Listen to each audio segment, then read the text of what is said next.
मौजूद आहियूं design public higher secondary school Data Nagar P जो ॻोठ में, जिते अॼु जेको प्रोजेक्ट ॾींहं जे हवाले सां अॼु प्रोजेक्ट डे मल्हायो थो वञे, जिते शागिर्दनि वॾे तइदाद में हिसो वरितो आहे ऐं मुख़्तलिफ़ प्रोजेक्ट जेके शागिर्दनि पंहिंजे हथनि सां ठाहिया आहिनि। अचो त हुन हवाले सां शागिर्दनि सां ॻाल्हि ॿोल कयूं, हुनजो छा चवणु आहे।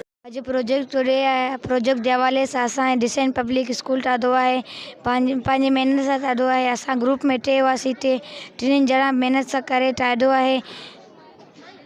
प्रोजेक्ट डे अॼु मल्हाए रहिया आहियूं, अॼु सभिनि मल्हाए। अॼु तव्हांखे ॿुधाईंदासीं, असीं क्लास 3 जा स्टूडेंट आहियूं, तव्हांखे ॿुधाईंदासीं।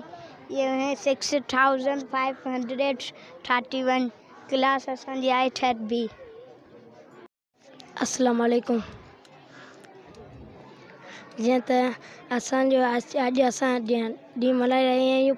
उन हवाले सां ठाहियो आहे the land form of the earth. असां सभिनि ग्रुप मेंबर असां सभिनि महिनत करे ठातो आहे। So please thank U.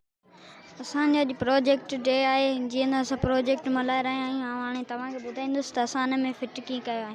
सभ खां पहिरीं असांजी 9 वोल्टेज जी बैटरी आहे, पोइ असांजे 2 शोल्डर वायर आहिनि, पोइ असांजो बटण आहे, पोइ असांजी LED आहे। LED मीन्स बल्ब असां हिन खे ॿुधाईंदासीं। असांजे ॾिसो बैटरी में 2 वायर आहिनि, हिकिड़ो प्लस जो आहे, हिकिड़ो माइनस जो आहे।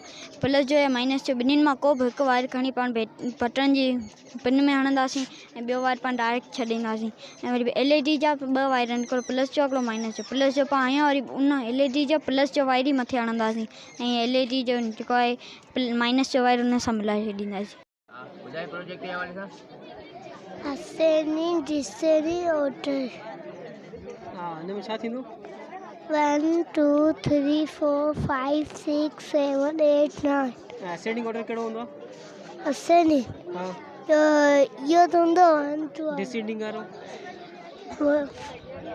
9 8 7 6 5 4 3 2 1। ये मॉडल तव्हां के ठाहियो? तो ॿियो के गॾिजी ठाहियो आहे?